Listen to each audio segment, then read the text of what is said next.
Everyone has an answer to this question, and let's be honest, most of them are wrong. If you've ever found yourself in a parking lot passionately arguing about the Quarter Pounder versus the Whopper, well, this explainer is for you. So which one is it? The classic, super reliable Quarter Pounder? Or the big, flame-grilled, have-it-your-way Whopper? It's probably the biggest debate in all of fast food. But what if I told you the answer has absolutely nothing to do with taste or texture or even the toppings? Yeah, you heard me. This isn't really about which burger is better. It's about a war for your attention that's been going on for decades, and it's fought with completely different weapons. This is a story about marketing, it's about strategy, and it's about brand identity. Okay, so let's get into the real war here. On one side, you've got McDonald's. They're the polished, global giant. They're Goliath. And on the other side, you've got Burger King, the scrappy, kind of provocative challenger. That's your David. Their burgers, that's just the battlefield.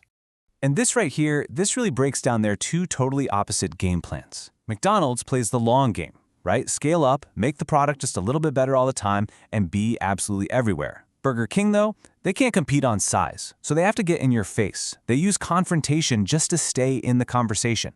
So let's start with the challenger. Burger King's entire playbook, the whole thing, is built around one idea: poking the bear. They have absolutely mastered the art of using their biggest rival as a marketing tool. And they do it with a really specific set of tricks. They don't just advertise their food, no, they create these events. They use tech to literally steal customers from their competitors' front door. They hijack their ads, and they've built this whole brand that celebrates being a little messy, a little chaotic. Now, the engine behind maybe their most brilliant campaign ever was this piece of tech: geofencing. With the Whopper Detour, what they did was put a virtual fence around every McDonald's, and if you open the BK app within 600 feet of a McDonald's, you unlocked a Whopper for 1 single cent. How audacious is that? And the result? Take a look at this number, 37 to 1. That was the return on their investment. It drove 1.5 million app downloads in just 9 days and shot their app straight to #1. They took McDonald's greatest strength, its massive size, and turned it into a weapon against them. Just brilliant. And all of this, it ties back to their core idea. While McDonald's has this clean, corporate, perfect image, Burger King leans into being perfectly imperfect. They get that younger consumers really connect with authenticity, even if it's a little rough around the edges. And this chart, wow. It shows you just how well that chaos actually works.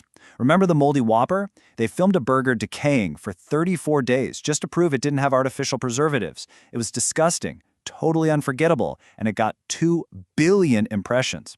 Their ads showing their own restaurants on fire triple the normal engagement. For them, provocation pays off. So, how does Goliath respond to all this? Well, for the most part, by just ignoring it. Seriously, McDonald's doesn't get into these mudslinging fights. Instead, it just focuses inward and uses its single greatest advantage, its overwhelming, massive size.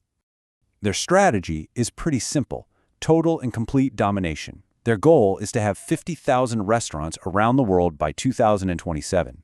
They're not trying to win a viral moment on Twitter. They're trying to win the block and the city and the entire world just by being there consistently every single time. And instead of marketing stunts, their big play is improving the product itself. So, while Burger King was making a Whopper moldy, McDonald's was busy rolling out its best burger initiative across the globe. They obsess over the tiny details: softer buns, the exact way the cheese melts, adding onions right on the grill for a juicier patty. It is a completely different way of thinking. So you've got these two totally opposite ways of doing things. Let's take a look at how they've actually played out over the years in a few key head-to-head battles. Look, this is not new. The Whopper itself was created way back in '57 because a rival was selling a bigger burger. But the war we know today really kicked off in 1982 when Burger King launched the first ever attack ads by a food chain, and they actually named McDonald's. You fast forward to today, and you see the exact same thing playing out, just with digital campaigns and global product rollout. And it all really just boils down to this fundamental difference. Burger King's goal is to create a viral shockwave, to become part of the cultural conversation. McDonald's goal is to make sure your burger is reliably and consistently good no matter where you are in the world. One chases the moment, the other one builds the empire. All right, so after decades of all this, who's actually winning the war? Is it David's clever little tricks, or is it Goliath's brute force? The answer is While they both are, they're just winning in different arenas.